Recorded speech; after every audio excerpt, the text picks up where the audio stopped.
documentation, self-expression. I don't even know what the fuck I'm saying. I just feel things, and then they come out of my mouth as words.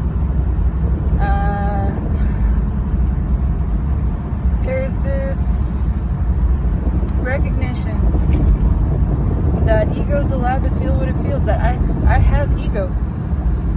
That is a part of me, and I'm not trying to kill it or rip it out or get rid of it in any way. It's allowed. It is allowed. It is a part of myself. And it's allowed to feel whatever it feels. It is allowed to writhe in non-specific anxiety and a vague sense of guilt and longing. I don't even particularly care to characterize it. General ickiness, we'll say. And that's okay. That's allowed. It doesn't mean anything. It doesn't affect anything. It's not what I identify with. I am not identified with, nor do I derive my sense of identity from the ego and its processing mechanisms, machinations. I derive my sense of self from a different place. I recognize that it is a part of me, and I do not seek to disown it or reject it. In fact, I can deliberately allow it. From this place, this more stable, certain, steadfast foundation, which is where I do derive my sense of self from. The broader perspective, this more expanded experience of my being, which includes ego and much, much more, includes all of that which I perceive, actually. My sense of self is derived from the wholeness of me, from the universe. I identify as the universe. I am identified with and identify as, derive my identity from this sense of being that is all encompassing, all inclusive, that is so far beyond this one limited version or perception of myself. Ego is there, and certainly this physical body and the sort of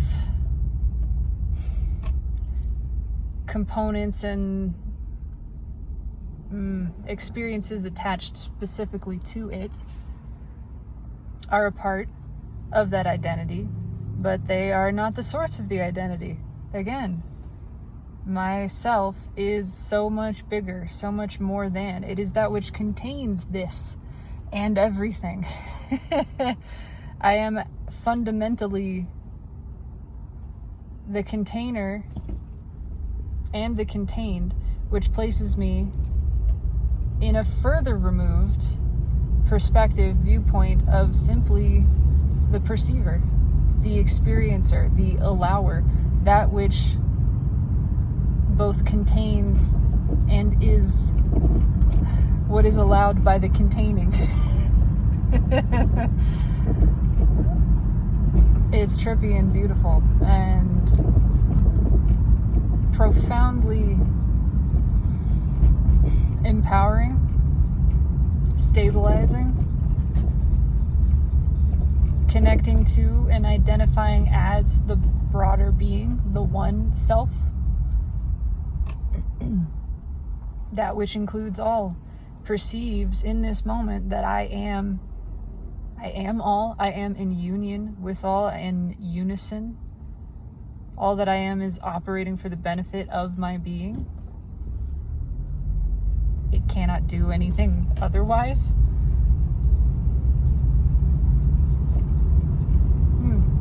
Yeah. And so within that, ego exists and is allowed, and all that it does is serve my being as well, exactly as it is. It doesn't have to change. It doesn't need to be any other way. I can amusedly observe its writhing and wriggling about and appreciate the sensations of it, the experiences that writhing provide, that contrast. Truly, I can appreciate doubt for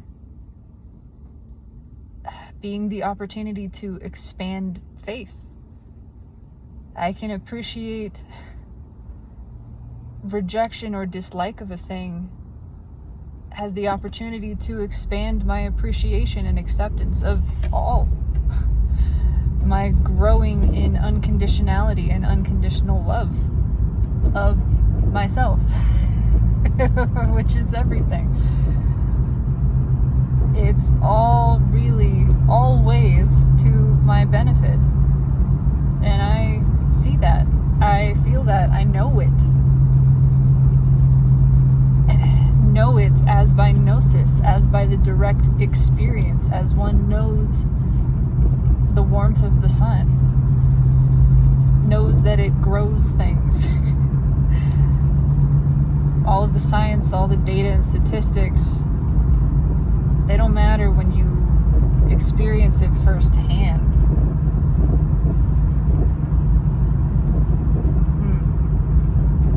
And so that's all I ever seek to express is this experience in my own words, my own interpretation, my own voice.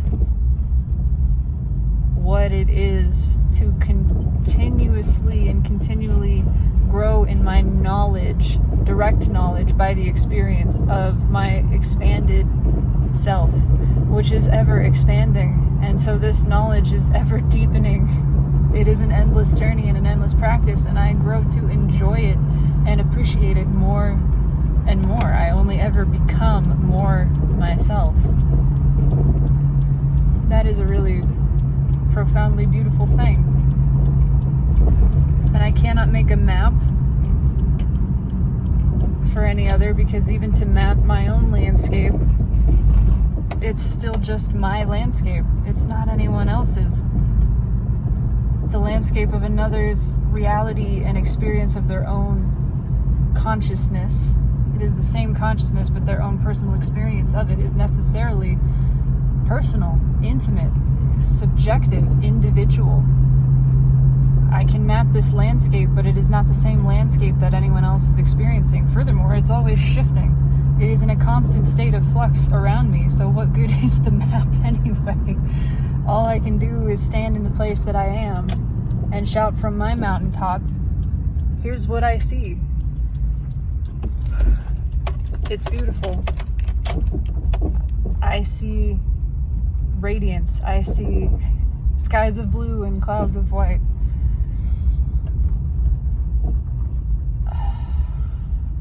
And what a wonderful world it truly is. What a wonderful being we truly are. Magnificent and resplendent in all ways. And I just want to wave to my coworker and express that.